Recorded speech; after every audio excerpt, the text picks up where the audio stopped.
Hello dear friends, subscribers and guests of my channel.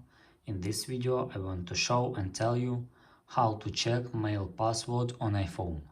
Please put your like, subscribe to my channel and share this video with your friends. And let's get started. So first we need to go to settings. After that scroll down and click passwords. After that, use Face ID and find Gmail here. You also can try second method. Go back and go to Google Chrome.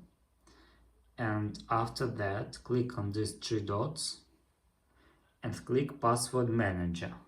And after that, you can find password from mail. And that's all. If you enjoyed this video and found it helpful, please put your like, subscribe to my channel and share this video with your friends.